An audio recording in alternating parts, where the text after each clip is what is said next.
This is a group of men who have grown rich through secretive energy deals between Egypt and Israel.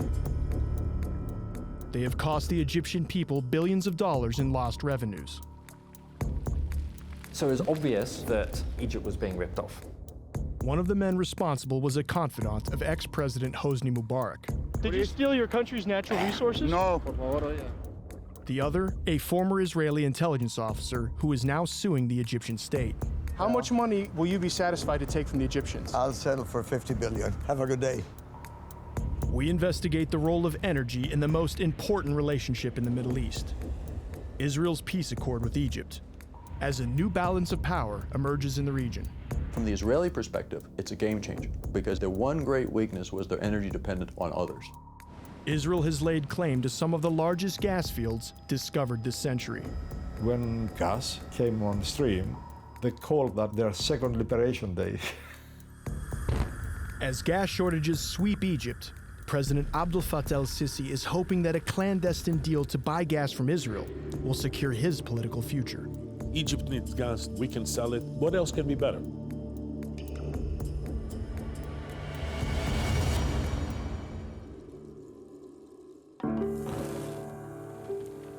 Since its foundation, Israel's lack of oil and gas has been a key strategic weakness. In the 1960s, it looked to neighboring Egypt. Egypt has been extracting gas from the waters off its coast since the 1960s. During the 1967 Arab-Israeli War, Israel seized the Sinai Peninsula and a number of oil fields there. This set the stage for this relationship of energy interdependence. In the 1970s, up to 2/3 of Israel's oil came from land it illegally occupied. As the United States began brokering talks that would lead to the Camp David Accords, the State Department made a secret offer to appease Israel. The U.S. agreed to supply Israel with oil for 5 years if its own supplies are disrupted and it cannot meet its normal requirements.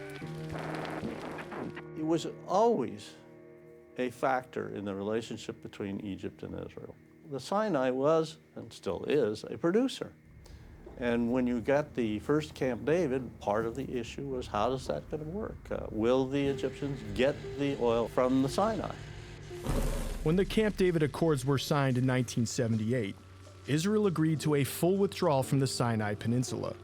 The United States formally committed itself to guarantee Israel with energy for a further 15 years. The U.S. basically bought and has paid significant sums to try to reassure both parties in that agreement that we would be there to keep things in a stable, secure situation. But there was a further agreement at Camp David that was rarely discussed. Egypt committed itself to supplying oil to Israel. Those accords guaranteed Israel the right to bid on oil supplies from the Sinai Peninsula. Israel had become dependent on oil imports from that area. So, as part of this agreement, they wanted to ensure that they continue to meet their energy needs using those oil fields. These are common interests that are not particularly advertised, but they do tend to cement a relationship. But when you look at a relationship or a treaty, what you're looking at is a weave of interests. That's what sustains it. If you have an agreement to have an oil condominium, that's helpful. That's what you try and put in place, and then it's much harder to tear it apart. The peace accords also wove together the interests of two powerful groups. Egypt's military and intelligence services began regular meetings with their Israeli counterparts. This was to have profound effects on Egypt's future. From the 1990s onwards, the relationship between the Egyptian military and Israel was actually of almost an alliance, of close cooperation in terms of intelligence sharing. The deal did bring certain Israelis from the intelligence services and Egyptians from the intelligence services closer together. The peace dividend that we've seen is that members of the business elite, specifically the corrupt business elite, and members of the intelligence agencies, they built lots of close relationships. The military in Egypt are our partners in collaboration in this region.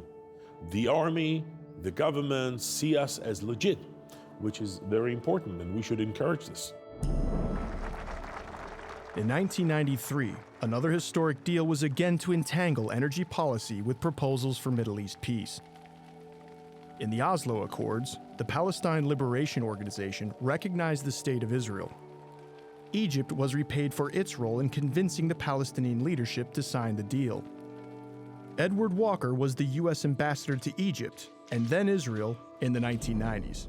We were looking for the gas and the use of gas as a mechanism for tying these countries together. Whenever you have mutual interests between even two enemies and they agree on how to deal with it so they both profit, that's perfect. That's exactly what you want, because people, they like money, and money talks. What followed next was Israeli investment in a $1.2 billion petroleum refinery in Alexandria. Established in 1994, the Middle East Oil Refinery, or MEDOR, brought together individuals from Egyptian and Israeli intelligence. Together, they masterminded a scheme to ensure the project bypassed popular opposition in Egypt. It made them very wealthy, and it was backed by both governments and the United States. I got to know MEDOR people as they were trying to get their permission to go forward with their project. There was always some kind of particular concern about status of the project because it gave recognition to Israel in a way that many people in Egypt were not comfortable with. In other words, it gave them control over a portion of the economy when you have that kind of cooperation. But that was overcome. That one company was run by two men who both had very close connections to the intelligence services and to ruling regimes, who were managing to extort a vast amount of wealth, basically from the Egyptian public, and that money was clearly circulating back through the elites. It always boils down to, is it enough of an income earner to be able to cover everybody? And I think the answer is yes. And that's why it got started, and was able to overcome its political problems in the first part. The chief architect of Egypt's energy deals with Israel is Hussein Salem. He's a former intelligence officer once convicted of fraud in the United States. He was the hidden facilitator behind the Mubarak regime. He's walking with his minder.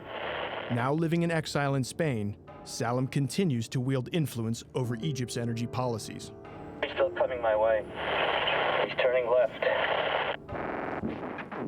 Hussein Salem for me is the mysterious guy, the shadowy figure, and obviously he was very influential. He built up relationships with Israelis and with Israeli intelligence in the 70s and 80s. He was based in the US when the negotiations over the peace deal with the Israelis were taking place. Well, he's a engaging guy and very wealthy. He could make things happen. And so I liked him, because as an investor, I want somebody that can make things happen. While Hussein Salem was the brains behind the MEDOR refinery project, the company's boss was Salem's protege, an engineer named Sami Fahmy. Both men would become central protagonists in the hidden story of Egypt's energy industry. Fahmy and the Israelis got on notoriously well. Sami Fahmy is an Egyptian gentleman, undoubtedly. Very strict, very knowledgeable, excellent English, very polite, straightforward. I had good meetings with him. Salem soon cashed out of the MEDOR project, making a bountiful profit. He arranged for his protege, Sami Fahmy, to become Egypt's petroleum minister. The presence of Sami Fahmy as minister defines a new era of the energy sector in Egypt, where the energy resources is managed by the intelligence of Egypt. In a confidential document obtained by Al Jazeera, the Egyptian government's investment authority promised to grant an exclusive license to sell Egypt's gas to a new company set up by Salem called EMG, or East Mediterranean gas. Sami Fahmy was the petroleum minister at the time. Salam now had his sights on a bigger and more controversial economic prize: the building of an undersea pipeline between Al Arish and Ashkelon with a single objective: to pump cheap Egyptian gas into Israel.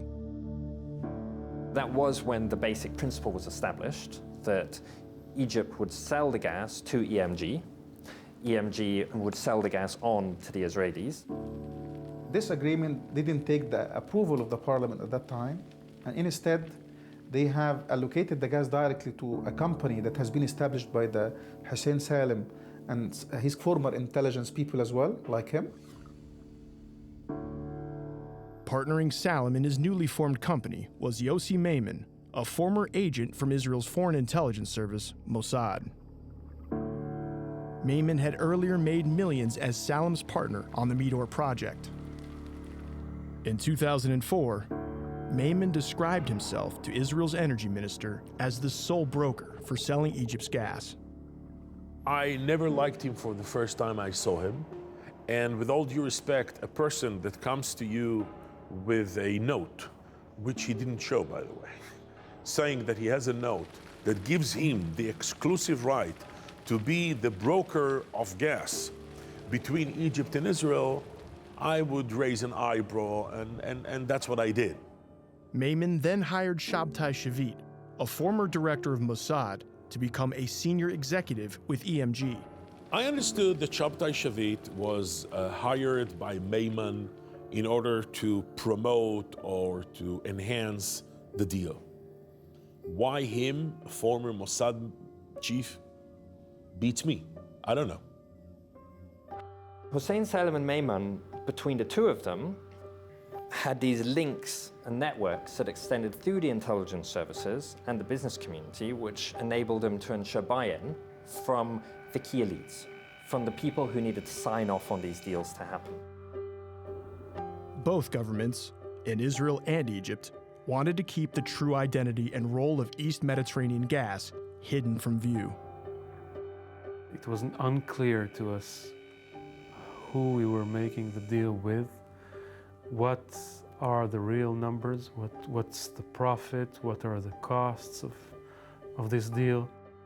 It was so covert, it was so behind the scenes, it was so untransparent that it called for attention. Despite the opposition of Israel's then energy minister, the deal went ahead with the blessing of Egyptian President Hosni Mubarak and Israel's Prime Minister Ariel Sharon. Sami Fahmy, the Egyptian Minister of Petroleum, signed a memorandum of understanding with his Israeli counterpart. The memo emphasized that the supply of gas from Egypt to Israel will contribute to enhancing peace and stability in the Middle East. It allowed EMG to construct a pipeline to supply Israel with gas for at least 15 years. It is the kind of agreement that was helping to cement the Egypt-Israel treaty. And that's why we were always very positive about it, without getting into the whole corruption side of it. When he looked closer at the deal, Paritsky found that Israel benefited with very cheap gas.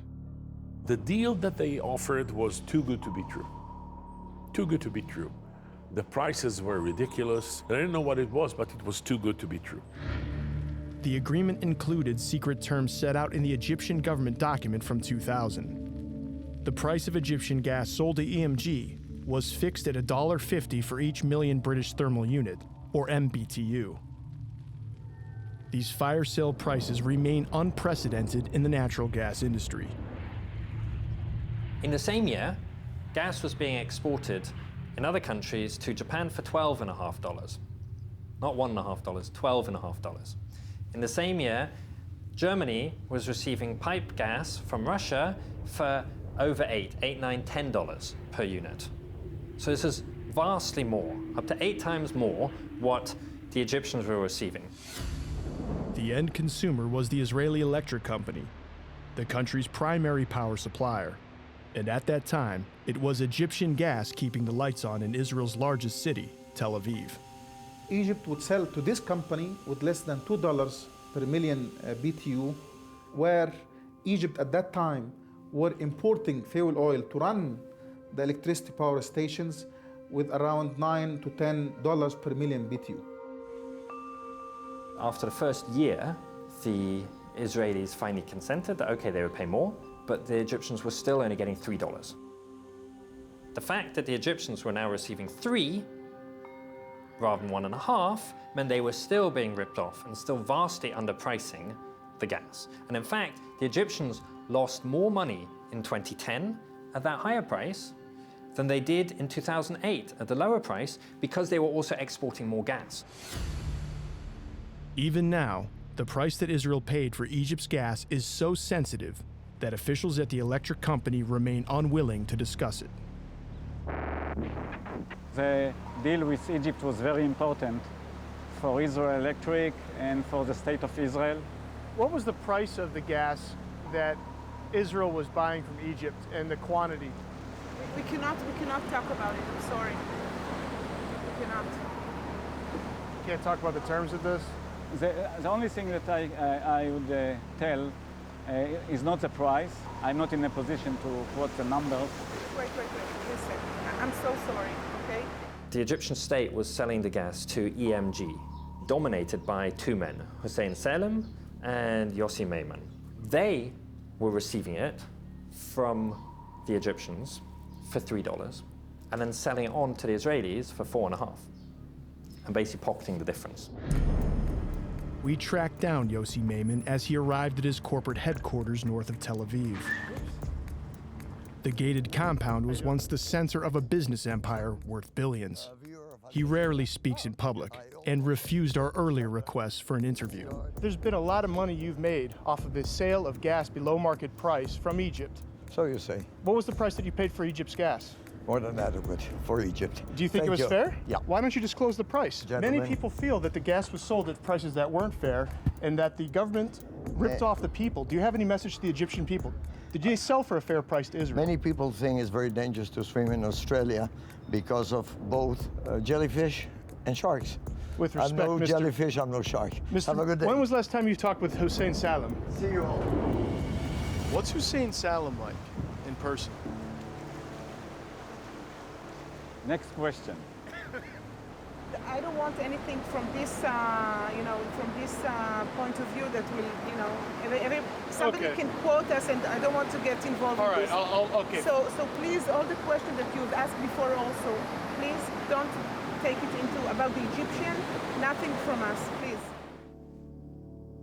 The EMG deal relied on Israeli political support, as well as one more crucial link: Salem's relationship with Mubarak. EMG had nothing but the political support of the Mubarak regime. The EMG had no assets. Before it sold even one molecule of gas, it was already estimated at over $2 billion. When you've got a repressive, undemocratic regime that's trying to siphon off as much money as it can, then you need to find ways to do that. And that is largely the role that EMG played. And nobody's telling stories out of school to say that people who had that kind of position with Mubarak did very well financially. One of the problems they had ultimately. We tracked Hussein Salem to one of the 7 mansions he owns in Spain. Marhaba, Clayton Swisher من قناة Al Jazeera. How are you? Good. We'd like to ask you some questions. Salem was convicted in absentia of corruption and squandering Egypt's resources. Police confiscated assets worth millions of euros from his properties in Spain. But he avoided extradition to Egypt. Okay. What's your relation to former Mossad officer Yossi Maiman? Was he your business partner? Answer any question. Let's be respectful about this. Call the police. I don't want interview. No. I want to be respectful about this, Mr. Salim. Do you feel that you're above the law, that you don't owe the Egyptian people an explanation? I don't answer. Why don't you want to answer? I don't answer. You don't answer to journalists, or you don't answer to the courts? I won't answer to you. You don't think that you have a moral obligation to speak to your people? Javier, por favor. Do the Egyptian people have a right to know what you did with the country's natural gas? You think that's funny? The Egyptian people are without power, Mr. Salim, and you live quite well here in Madrid. You don't feel that you owe an explanation to the Egyptian people about what happened? I will not answer. Mika Minio Paluelo analyzes energy prices for a London-based think tank. He has worked out how much the EMG deal has cost the Egyptian people. Using prices from the same confidential documents obtained by Al Jazeera, he made a calculation based on each year the pipeline was operating.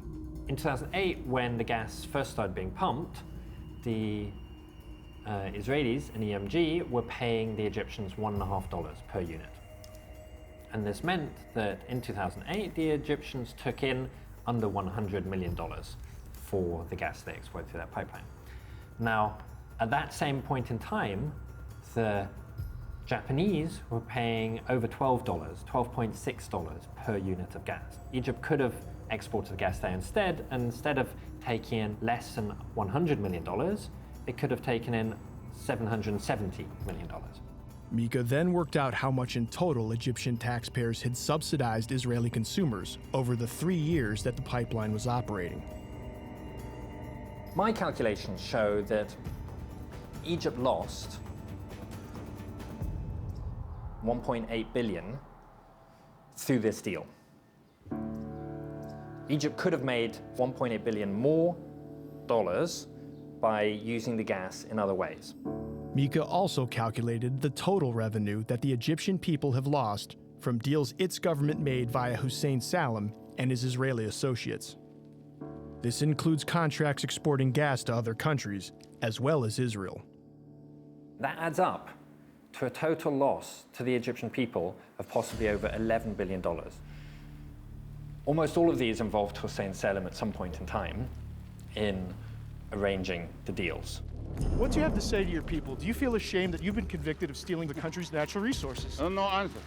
Are you guilty of those crimes? No answer. No, that's not a yes or a no. You're saying... No answer. You're not saying you're guilty or not no guilty? No answer. Finally, Mika estimated the personal wealth that Hussein Salem made from the EMG deal. Even before any gas was sold, he had turned a $300 million investment into a windfall. During the same period that the pipeline was built, he sold 37% of his holding. Sold one chunk for $2 billion and the other chunk for $2.2 billion. So that's $4.2 billion that Hussein Salem made before the gas had really even started pumping. He'd made an investment of $300 million and taken in $4.2 billion. Did you steal your country's natural resources? No.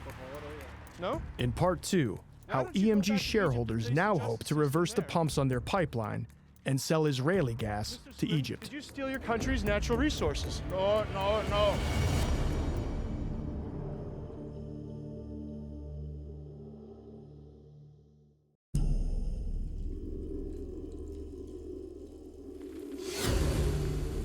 In part 1, Al Jazeera's investigative unit examined how a former intelligence officer made billions of dollars from corrupt energy deals approved by the Egyptian state. Now we reveal how the legacy of corruption has so damaged Egypt's energy sector that it stands to become dependent on Israel. Egypt mismanaged its gas industry. It raises the possibility that Israel, in contradiction to the history of the energy relations, will be supplying Egypt. These are the men who have devastated Egypt's energy industry. Their story is closely linked to the most important relationship in the Middle East, Egypt's peace accord with Israel. It is a story that has now come full circle. The former field marshal, Abdel Fattah el-Sisi, won a largely ceremonial presidential poll. The elected leader that Sisi overthrew in a military coup, Mohamed Morsi, remains in jail. Sisi's victory has quashed the Arab Spring while protecting the peace accords with Israel. I think now, with the return of Sisi and the return of order, I think we see now the spring. We really do. He's attractive because he's not Morsi. And The concern has always been to maintain and sustain the relationship between Egypt and Israel. When the Arab Spring swept Egypt, a major motivator, largely ignored by the West, was the unleashing of anger against the government's policies towards Israel, especially the energy deals involving Salem and Maimon. One of the reasons, I think, for the revolution of 2011, the issue of selling the Egyptian gas at low prices to Israel. It was one of the issues that were highlighted all over Tahrir Square, and many felt betrayal. Almost any Egyptian that I mention my work to says, why did we export the gas to the Israelis, given what they're doing to Palestinians? And why did we export it to them in 2009 during Operation Cast Lead? The electricity that powered that invasion was in large part supplied by Egypt. Subsidized Egyptian fuel was underwriting the Israeli attack on Gaza. Now, when Egyptians realize that, they're like, what? Mubarak was ousted by a wide coalition of demonstrators with the acquiescence of Egypt's military, itself threatened by the Mubarak regime's corruption.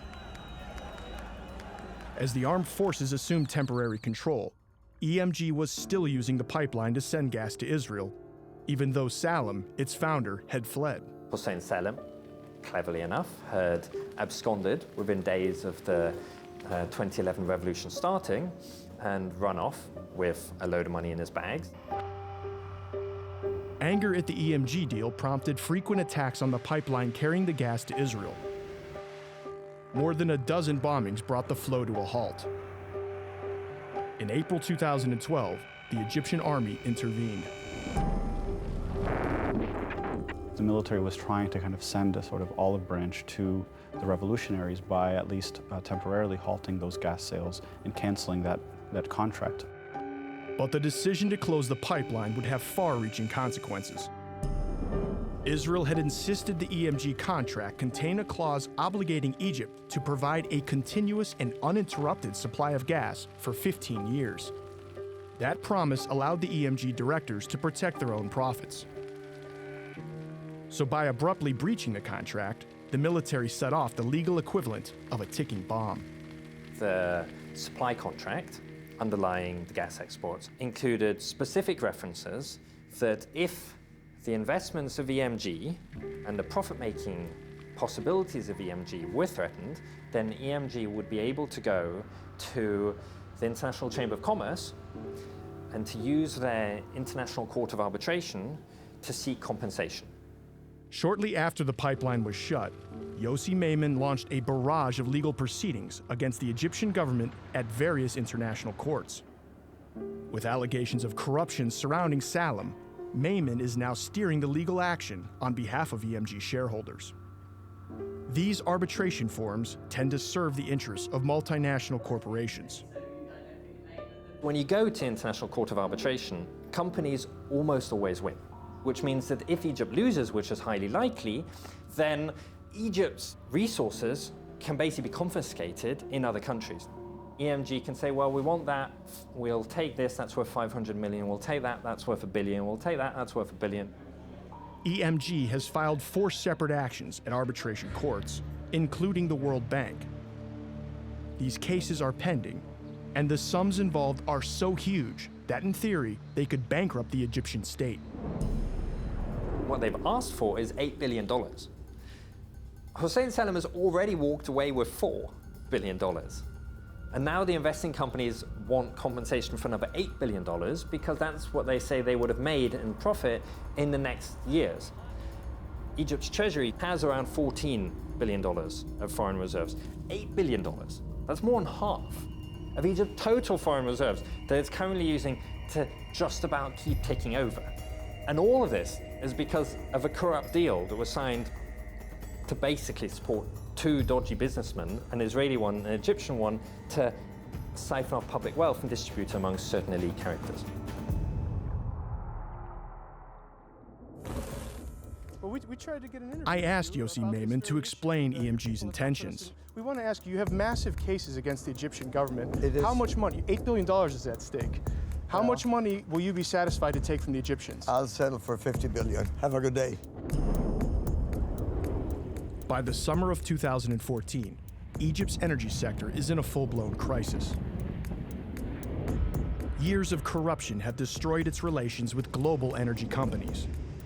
The Egyptian government admits that it owes the foreign companies as much as $6 billion US. So this is not very enticing for foreign investors.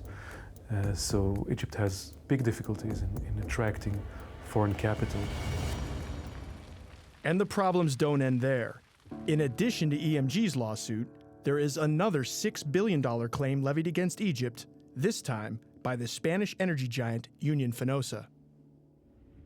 It claims Egypt has been unable to supply the necessary gas to continue running its plants on the Egyptian coast. So just from the known debts and legal cases, that means the Egyptian state is facing liabilities of a staggering $20 billion.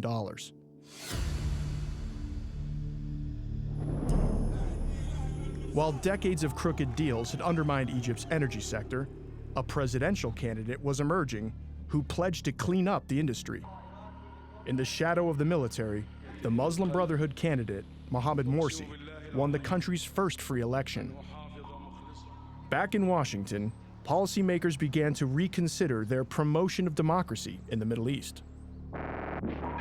Western-style democracy, as we see it as essential, doesn't really quite fit the mold over there. There's a veneer of people within the region who've been educated in the West who accept those values, but the overwhelming part of society does not.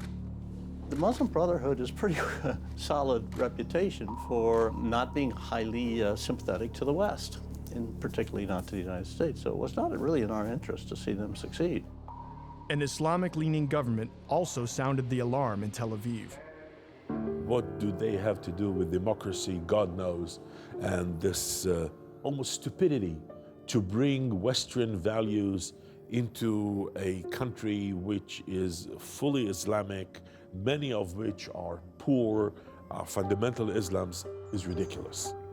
The way the new situation in Egypt was analyzed in Israel was, there are two sources of power.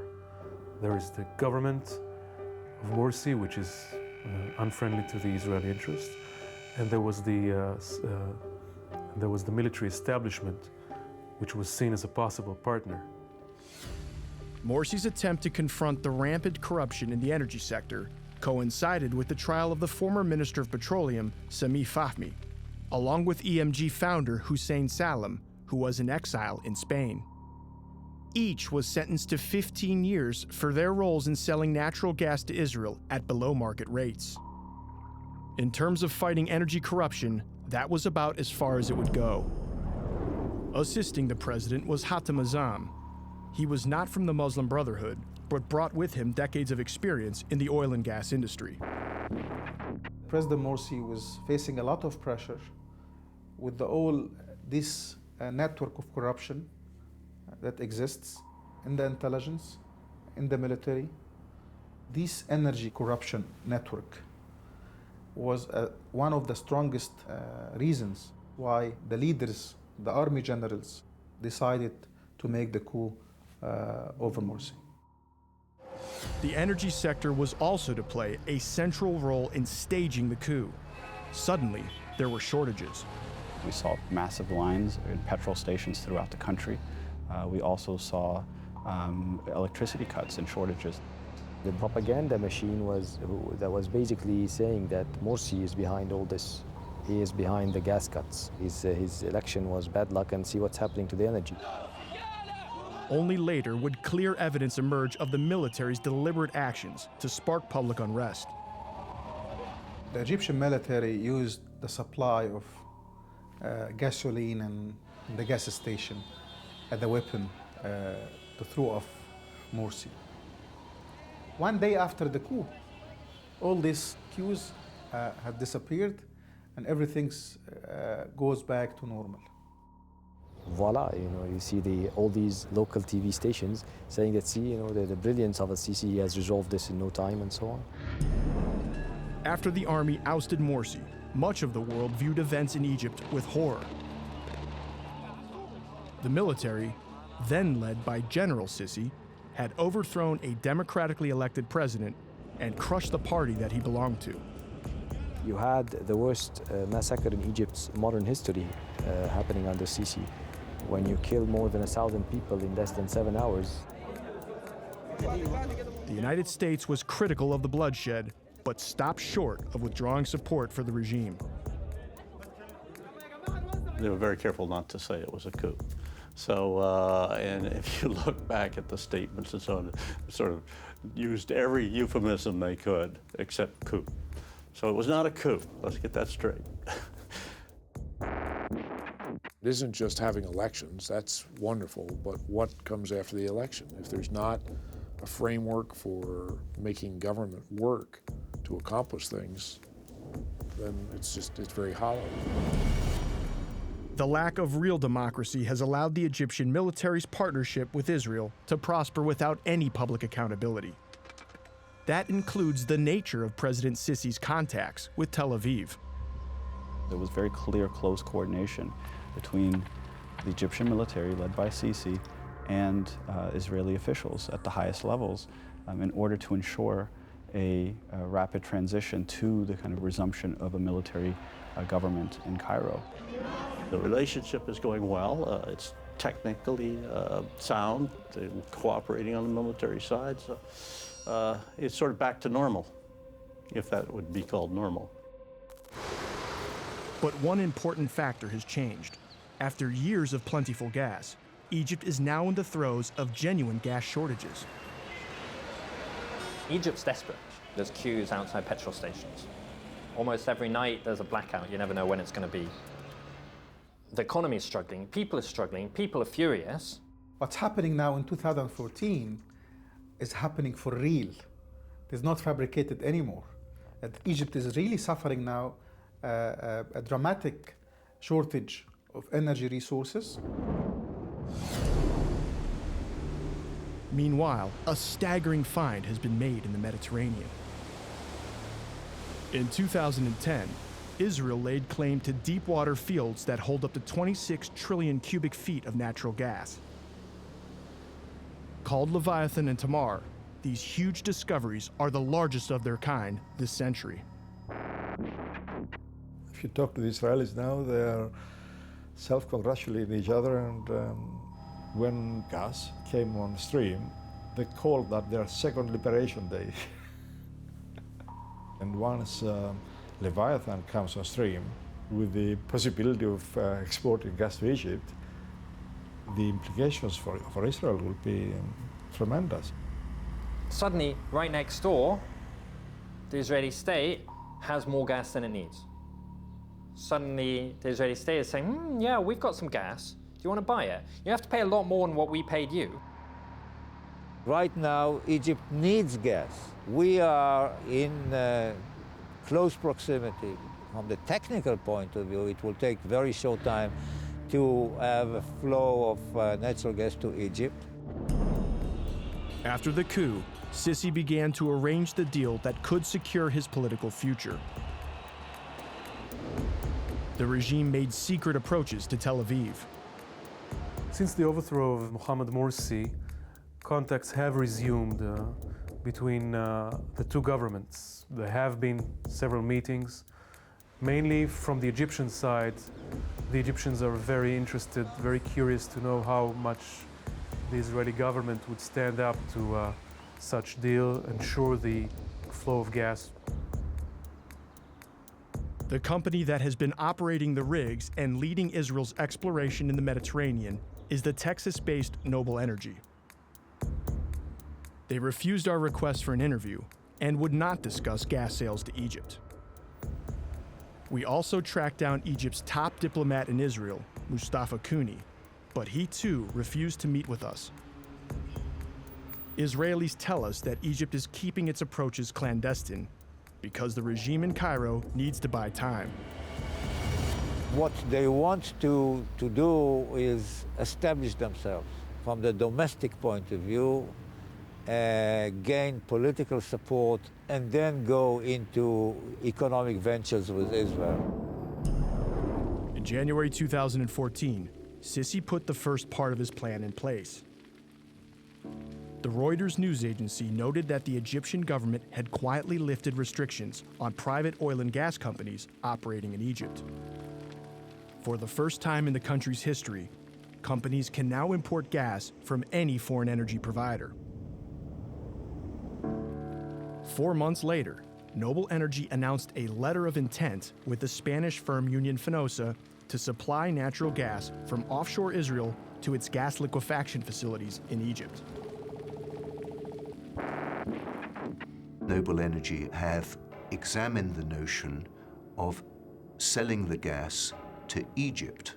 It can either be used domestically in Egypt, or it can go to the LNG plants on the Nile Delta, one of which is closed down because of lack of gas, and the other which is running at only partial capacity.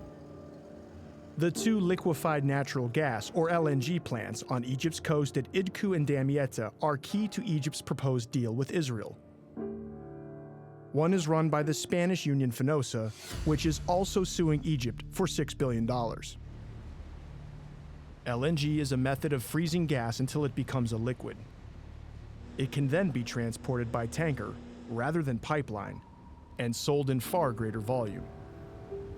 The plants are already built. They were built at a time when cost of building LNG plants was low, and they're not functioning at the moment because there is not enough gas for exports in Egypt. Today, nearly all of Egypt's gas is being diverted for domestic use due to the severe shortages. In doing so, the government has breached export obligations to powerful energy companies. Each of the two companies which run the LNG facilities lose revenues in billions of US dollars just by not being able to export the gas that they have committed themselves to export according to the contracts that they have. Egyptians are interested in enabling Israeli gas to go from the natural gas fields offshore Israel straight to the LNG facilities in Egypt. Israel has made it clear that any commercial deal with Egypt needed more than just access to Egypt's LNG plants. It also wanted a commitment that the Suez Canal would always be accessible to ships carrying its gas to Israel's most lucrative markets in Asia. The changing government in Egypt has meant that Israel can reconsider the option of converting some of its gas into LNG in the Mediterranean and then shipping that gas via tanker through the Suez Canal to destinations in Asia. Under the Morsi government, there was no confidence that Egypt would allow such shipments to go through the Suez Canal. The changing government has meant that this potential can be re-examined. If we can get into an agreement with Egypt between the companies, but supplying gas to Egypt, this will also cement the relations, political and economic, between Israel and Egypt. The Israelis would love to make Egypt dependent on them. That would fit them perfectly power-wise. And that also offers a revenue-creating mechanism for the Israeli state, and possibly again for Maimon and Hossein Salem. One option for delivering Israeli gas to Egypt's LNG plants is to lay new pipelines from Israel's gas fields. But the quickest and cheapest method is to reverse the pumps on the EMG pipeline from Israel's gas terminal at Ashkelon and then deliver it over land. We've already got a pipeline running from Egypt to the Israeli state, from Arish to Ashkelon. You could reverse that, it's quite simple, won't even cost very much money, and send the gas the other way. The Israelis could put the gas in and it could come out in Arish and be distributed into the Egyptian network. We discovered a clue to the deal EMG is hoping to make with the Egyptian government. It's buried in a bankruptcy filing from Yossi Maimon's holding company in the United States. A footnote reveals that shareholders are considering using EMG's pipeline to transport natural gas from Israel to Egypt so that it can be converted into LNG or used locally in Egypt. And EMG holds a powerful bargaining chip, an $8 billion lawsuit against the Egyptian government. why you're suing the government of Egypt and if you're using economic duress to have them buy Israeli gas. Is that the case? Thank you very much, gentlemen. Have a good day. Are you working with the Israeli government to reverse the directional flow of the EMG pipeline so that Israeli gas can be sold to the Egyptians? I appreciate your insistence. I can tell While evasive, Mayman appeared reassured. Are you working with the Israeli government? Thank you. Are you working with the Egyptian government? Thank you, gentlemen. The Egyptian government has various ways out. Now, they could just stand up and say, enough, we've been ripped off enough. The Egyptian people don't deserve to pay out anymore. But facing pressure, facing court cases in legal spaces where they have almost no control, they're going to look for an option that doesn't involve just standing up to outside power, that seems like more of a compromise that lets Hossein Salem and Mayman keep making a lot of money.